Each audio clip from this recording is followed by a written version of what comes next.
There is a moment that can change everything, a moment when the answer finally shows up. The prayer you whispered with shaking lips, the cry you hid from everyone, the request you carried through long nights, heavy mornings, and silent battles. Then suddenly, something moves. A door opens, help appears, money comes in, a burden lifts, and your first instinct is to tell somebody fast, to celebrate loud, to post it, to prove that the wait was worth it. But listen carefully, because this is where many people lose what was meant to bless them. Not in the struggle, not in the delay, in the moment of arrival, right when the answer lands in their hands. Stay with me, because this part matters. When heaven releases provision, wisdom must arrive with it. When increase comes, silence must stand beside it. When blessing enters your life, your first reaction cannot be noise. It must be discernment. It must be gratitude. It must be self control. Because some things are safe in prayer but become fragile in public. Some blessings grow best when they are still hidden. And if you can master your mouth in the moment of increase, you may protect the very thing you prayed years to receive. So if provision has been delayed, this message is for you. If increase is already knocking at your door, this message is for you. And if you know deep inside that your season is changing, then do not skip ahead. Listen to every word, because what you do next may decide whether the blessing stays, grows, and multiplies, or quietly slips through your fingers. Money itself is not the enemy. It never was. Provision is not evil. Increase is not something to fear. The issue has never been the blessing. The issue is always the heart holding it. Wealth has a strange way of uncovering what was already hidden inside a person. It does not create the condition of the soul as much as it reveals it. If peace lives in you, money will expose that peace. If wisdom lives in you, money will reveal that wisdom. But if pride has been sleeping in your heart, if insecurity has been hiding in your motives, if your identity has been starving for the approval of people, then the arrival of money can wake those things up with dangerous force. That is why so many people pray for increase, but very few prepare their spirit to carry it well. They prepare budgets, but not character. They prepare plans, but not humility. They prepare to receive, but not to steward. And this is where the battle begins, because what enters your hand can slowly try to enter your heart. And once it enters your heart, it starts talking. It whispers that you are now safer than before. It whispers that you are now better than before. It whispers that because things have changed around you, you no longer need to stay low before God. But that whisper is a trap. Watch this. The blessing is beautiful, but it is not your identity. The provision is real, but it is not your source. The money may answer a problem, but it must never replace dependence on the one who carried you when nothing was visible. That is why wisdom says, be still when the answer comes. Bow before the giver before you admire the gift. When increase first appears, excitement rises fast. That part is natural. It is human. It makes sense. After all, you may have spent years praying for relief, asking for help, waiting for one clear sign that your season was changing. So when breakthrough finally comes, your emotions rush forward. You want to call people. You want to explain everything. You want others to see what has happened, but not every open door needs an announcement. Not every blessing needs an audience. Some things grow stronger in silence. Think about a seed. A seed is not weak because it is hidden. It is hidden because it is powerful and still forming. It carries life, but that life needs protection. It needs quiet soil, unseen development, time away from the hands of spectators. The moment you pull it out too early to prove that something is happening, you interrupt the process that was making it strong. The same is true in seasons of financial increase. A blessing that is still taking root should not be exposed to every eye, every opinion, every emotion, and every hidden motive around you. This is not about fear, it is about wisdom. It is about understanding that what begins in the secret place often needs to remain there until it has enough depth to survive the open air. Some people announce too soon, then wonder why peace leaves. They talk too early, then wonder why pressure rises. They expose what was still fragile, then act surprised when conflict, comparison, and confusion begin to circle around it. Don't miss this. What is growing does not need to be displayed. It needs to be covered. It needs room. It needs time. And sometimes the most spiritual thing you can do when money arrives is to say less, smile less publicly, and let the roots go deep.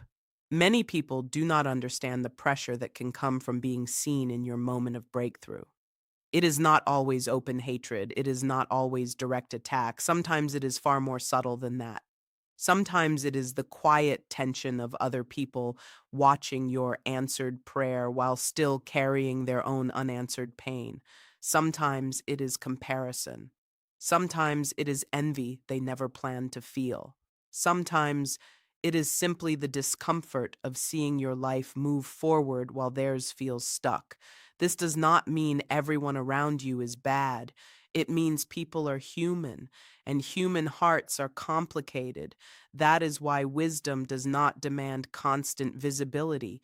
It teaches restraint. It understands timing.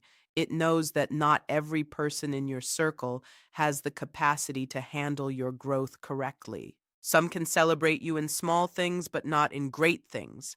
Some can support your struggle, but become uneasy around your success.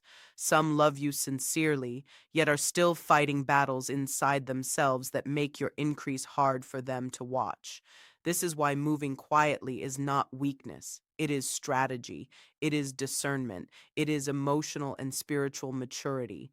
There are seasons when the safest place for your blessing is under the covering of silence. Let it breathe there. Let it gain strength there. Let it settle before you start explaining it. Because once a thing is public, it carries weight you did not feel when it was private. Opinions come, questions come, expectations come.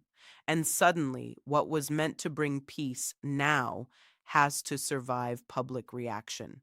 Stay with me here. You do not need every eye on your miracle. You do not need everyone to validate what God has done. If it is real, it does not need applause to become realer. Quiet confidence is often stronger than loud celebration. There is another reason silence matters when increase comes. A season of provision is not the end of testing. It is the beginning of a deeper test. When you had little, your faith was being tested by lack. Would you still trust? Would you still pray? Would you still obey when there was no visible answer and no extra comfort around you? That was one test. But abundance brings another. And for many people, it is harder because need can keep a person close to God. Need can make prayer easy. Need can remind you every morning that you are not enough by yourself. But abundance can start telling a different story if your heart is not anchored. It can whisper that you are now strong enough on your own. It can make you less alert, less prayerful, less soft, less dependent. Little by little, the gift begins to stand where only the giver should stand. This is how people drift without even noticing it. Not in one big act. In small changes, a little less gratitude, a little more self credit, a little more trust in the account, and a little less trust in God, a little more obsession with image, a little less concern for purity of heart.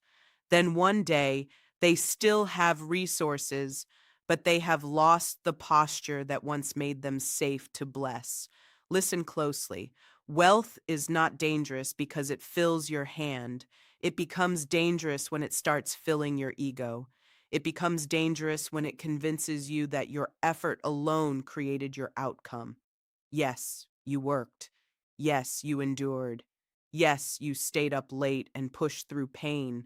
But effort is not the full story. Strength was given, breath was given, favor was given, opportunity was given, the timing itself was given. Never let a blessing make you forget how helpless you once felt and how faithful God was in that hidden place. Pride rarely enters a life wearing bright colors and making loud noise. Most of the time, it arrives quietly. It sounds reasonable. It even sounds deserved. It says, "You earned this." It says, "You built this." It says, "Now that it is yours, you can carry it however you want." And that is where danger begins. Because the heart slowly moves from gratitude to ownership, from stewardship to control, from reverence to self congratulation. The money may still be there, the business may still look healthy, the opportunity may still appear open, but something invisible begins to weaken the moment the heart stops honoring the true source. Pride does not always destroy overnight. Often it erodes. It works like water under a foundation, quiet, slow, easy to ignore until the cracks become too wide to hide. That is why silence helps so much. Silence can starve pride before it becomes strong. When you stop yourself from announcing every gain, you protect your inner life. When you refuse to parade the blessing, you reduce the temptation to turn it into a trophy.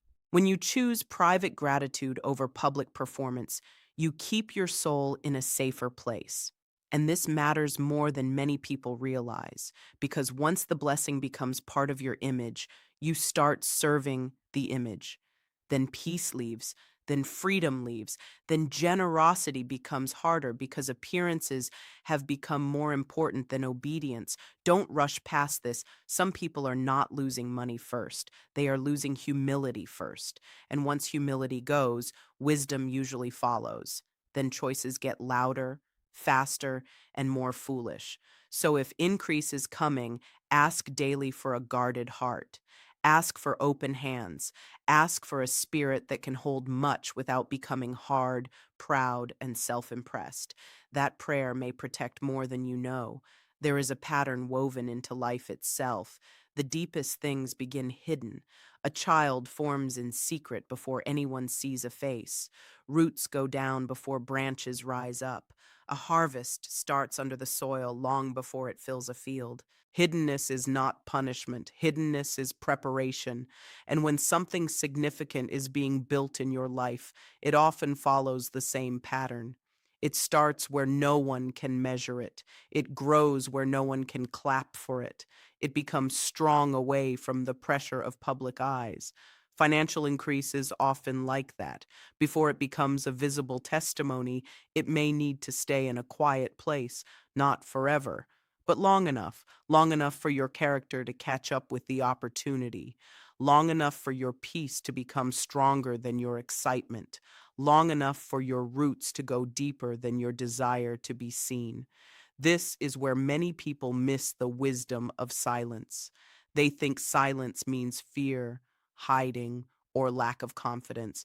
But real silence in a season of blessing is often strength under control. It is trust. It is maturity. It is the ability to say, I do not need to prove that God is moving. I can let him finish what he started. And this matters spiritually too. Not everything needs to be spoken while it is still forming. Some things are safer when they are prayed over rather than talked over. Some answers are better protected by gratitude than by explanation. So when new money comes, when new opportunities appear, when your life begins to shift in ways you have long desired, resist the urge to make a quick display. Let the roots work. Let the structure form. Let wisdom guide the pace.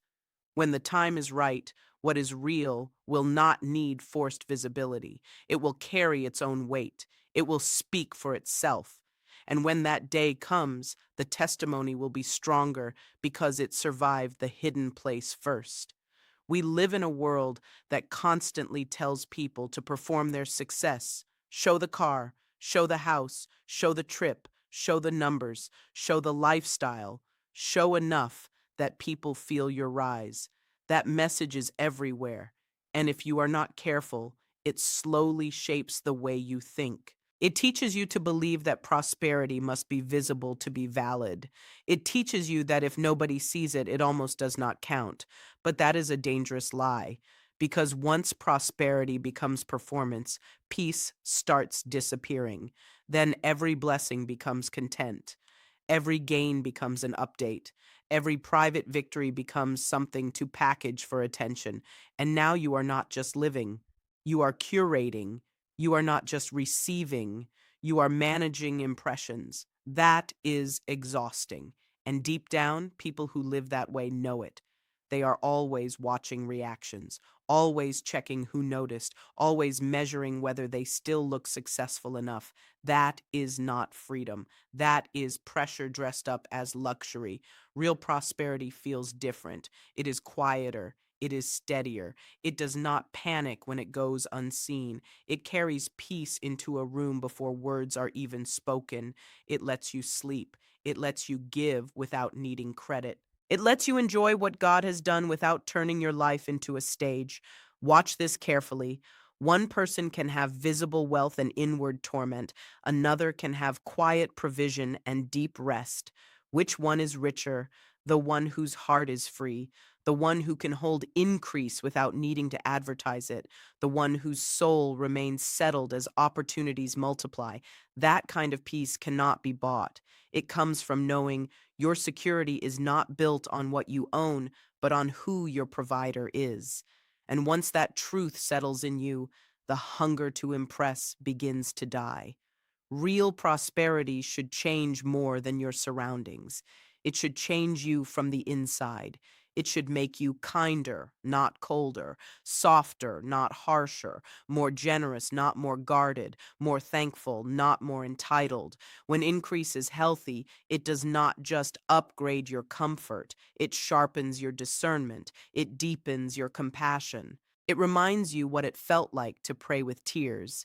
And because you remember that place, you become careful with people who are still there. You stop measuring human worth by visible success. You stop assuming that money means wisdom and struggle means failure. You understand that every person is carrying a story and many battles are invisible. That kind of maturity is part of true blessing. It keeps you grounded. It keeps your heart alive. Because if increase makes you forget people, something is already going wrong.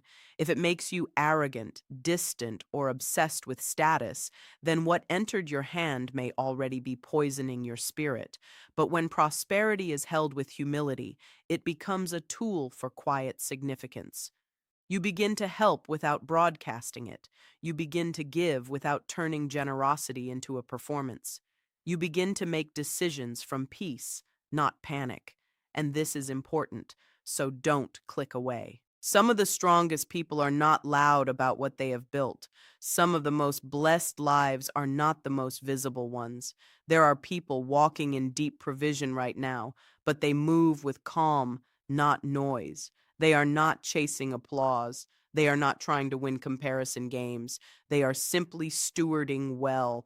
They know that what is from God does not need constant display. It needs faithfulness. It needs clean motives. It needs a soul that can stay low even while life rises higher. That is strength. That is wisdom. That is how a blessing remains a blessing. If money comes into your life, guard your mouth, but also guard your habits. Increase tests routines. It exposes patterns. It reveals where discipline is weak and where desire is still ruling more than wisdom. Suddenly, you have options you did not have before, and options can be dangerous when the inner life is not trained. That is why staying silent is not only about what you tell others, it is also about what you tell yourself. Do not start speaking careless things over your life. Do not say, I made myself. Do not say, now I don't need to worry about anything. Do not say, I can do whatever I want now. Those words shape posture. They shape expectation. They shape decisions. Replace them with better words. Say, I will stay grateful. Say, I will be wise with this. Say, I will not let increase pull me away from the one who gave it. Say, I will move carefully while this season is still growing, and then build habits that match those words. Keep praying, keep giving, keep listening, keep living below the level of your ego. Keep your circle wise, keep your celebrations clean, keep your mind free from the sickness of comparison. Because here is the truth: it is possible to receive more and still remain pure. It is possible to have resources and still stay desperate for God in the right way. It is possible to gain much and not lose yourself. Lose. But it does not happen by accident. It happens through watchfulness, through discipline, through humility practiced on ordinary days, through the decision to remain teachable when life gets easier. Stay with me, because this next part is key. The strength of your future may depend less on what comes in and more on what remains rooted inside you after it arrives. There will come a time to speak, a time to testify, a time to tell the story of what God has done. Silence is not forever. Wisdom is about timing, not hiding for the rest of your life. When the roots are deep, when the structure is firm, when the blessing has matured enough that public attention can no longer uproot it, then your story can become strength for someone else. Then your testimony can lift people who are still in the waiting season. Then what was once protected in secret can stand in the open without being damaged by wind, envy, pressure, or premature exposure. But let it be brought out at the right time. Let it emerge with depth. Let it rise with humility. Let the testimony carry the fragrance of gratitude, not self promotion. Let it point upward, not just inward. Because the most powerful stories are not the ones that scream, "Look what I got." They are the ones that quietly say, "Look how faithful God was." That kind of testimony heals. That kind of testimony strengthens. That kind of testimony does not create distance between you and people. It gives them hope. It reminds them that hidden seasons are not wasted seasons. It reminds them that delay is not denial. It reminds them that what is underground may be growing more than anyone can see. So, yes, there will be a day to speak, but do not force that day before it is time. Let wisdom decide the moment. Let peace decide the tone. Let humility decide the message. And until then, protect what is growing. Protect it with prayer. Protect it with restraint. Protect it by refusing to let excitement outrun discernment. Some miracles stay stronger because they were hidden long enough to become unshakable. So, if this is your season, hear this clearly. When provision comes, do not lose your balance. When doors open, do not lose your stillness. When money enters your hands, do not let noise enter your spirit. Stay low, stay grateful, stay wise. Let your first response be worship, not performance. Let your second response be stewardship, not showing off. Let your third response be peace, not panic, not pressure, not the need to prove anything to anyone, because a blessing carried with humility can feed generations. A blessing carried with pride can disappear while people are still clapping for it. Choose the better path. Choose the quiet strength that does not need a spotlight. Choose the kind of wisdom that protects what God places in your life. And if you have been praying for increase, begin preparing now. Prepare your character before the money comes. Prepare your habits before the opportunity arrives. Prepare your heart before the answer lands. Tell yourself now that when the blessing appears, you will not rush to display it. You will let it breathe. You will let it deepen. You will let it become strong in the secret place. And when the right time comes, if the story is meant to be told, it will be told with grace, with peace, and with a heart that remembers exactly who carried you through every dark night before the morning broke. This is how you remain blessed. This is how increase becomes legacy. This is how provision turns into purpose. And this is how a person can receive more without losing what matters most. If this word speaks to where you are right now, hold on to it, come back to it, live it slowly, because the way you carry the answer may be just as important as the way you survive the wait.